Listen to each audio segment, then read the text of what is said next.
Daredevil fans, rejoice because everybody's favorite very good lawyer is back in the MCU.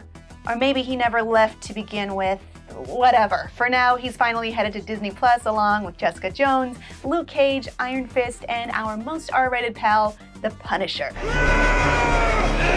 The formerly Netflix content will reappear just as it was, and that means we get to see the mature, vicious characters like Punisher and Kingpin without ultimately changing their stories to fit an all-ages mold. I mean, yes, there is violence in Disney Plus's MCU stuff, but it's definitely sanitized. Look, John Walker never decapitated anyone with a car door. So, what other doors does this open for Charlie Cox and the other R-rated Marvel actors? You know what? Actually, just give him a second. He's almost done.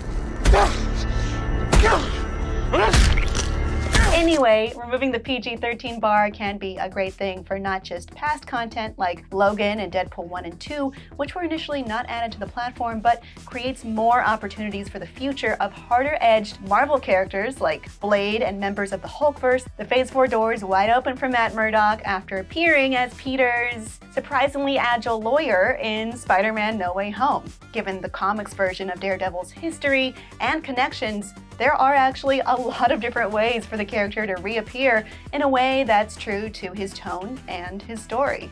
So, when and where will we see characters like Matt Murdock, Foggy, Karen, and Kingpin again? Here are 5 educated guesses. See what you think. This one we think is all but a done deal just because it makes so much sense. 10 episodes of She-Hulk are set to premiere on Disney Plus mid-2022, and who better to join her in court than Marvel's other lawyer/superhero. In 2014's She-Hulk Volume 3, the two have a head-to-head super showdown in court over a case of Captain America maybe killing someone in the 1940s.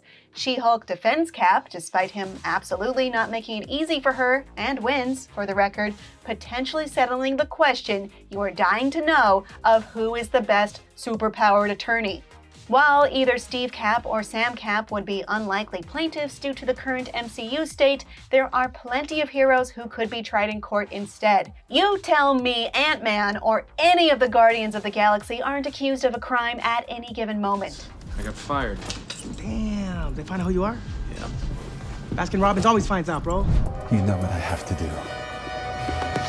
This is another one that just makes too much sense. Echo, Kingpin, and Daredevil are all linked together inextricably, and it's likely one, if not both of the latter two, could appear at some point in the upcoming Disney Plus series. The Hawkeye series made it clear that Echo has a tattered mentor relationship with Kingpin, but she's closely tied to Daredevil as well. While initially at odds with Daredevil, her comic self simultaneously dated Matt Murdock, which was messy.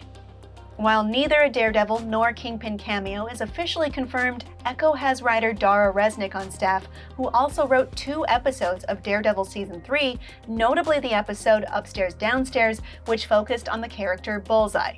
This show could be an important bridge between the darker Netflix Defenders shows and the main MCU canon. Disney Plus's Echo will reportedly start production this spring and summer. Want to check your coat? No, thank you. Natasha Romanoff is unfortunately out of the MCU, but as Disney Plus's Hawkeye, among other projects, have shown, her legacy lives on. While Natasha and Matt never met on screen, they have a long-standing comics relationship, having dated before and maintaining a close friendship since. This idea may require a bit of retconning and unaccounted time for the messier half of Nelson and Murdock, but that relationship could figure into MCU Daredevil's history and potentially connect him to Yelena, Hawkeye, and everyone else who loved Natasha. Yes, it may sound a bit unbelievable, but remember how little of Natasha's story was even revealed until after her death on Vormir. Even the finer details of her close friendship with Clint were only guessed at until very recently. I'm just saying, a spy's background is pretty easy to fill in with whatever you like. There's chaos in you. Embrace it. If Moon Knight's comparatively brutal trailer says anything, it's that we may be in good hands for titles that feature darker, more violent themes to come, and it's a world Daredevil could fit in well. The two characters share a comics history as two members of the Marvel Knights team, but have also fought against each other in the 2010 crossover Shadowland when Daredevil, seeking to fix the Hand organization from the inside out, kind of accidentally gets possessed by a supernatural entity, and Moon Knight, a character with supernatural elements in his story, shows up to both help and beat him up. Did you know the distance between Hell's Kitchen, where Daredevil hangs out, and Jersey City, where Ms. Marvel hangs out, is only 5 miles? I did when I Googled it. There's potential for the Man Without Fear to pop up in Disney Plus's Ms. Marvel, along with any project centered on Doctor Strange, Spider-Man, the Avengers at Large, or any action based in the New York area based on sheer proximity alone. Also, keep in mind, his comic self has established rapport with many core Marvel characters in general, including a close friendship with Black Panther, even though that sequel is sure to take place mostly in Wakanda. Look, all I'm saying is, if you really try, you can probably connect Daredevil to any major character with at max a couple degrees of separation, and he straight up lives where most everything takes place anyway, so it's actually very simple to work him into nearly anything, including Secret Invasion and that zombie universe shown in What If. Wow, they really should have called him sooner. And then, of course, there's always Daredevil Season 4. It's not announced, but it's not nearly impossible, as it was the most popular of the Netflix Marvel series. What do you think? Did we miss something Daredevil would have totally sensed a mile away? Let us know down in the comments.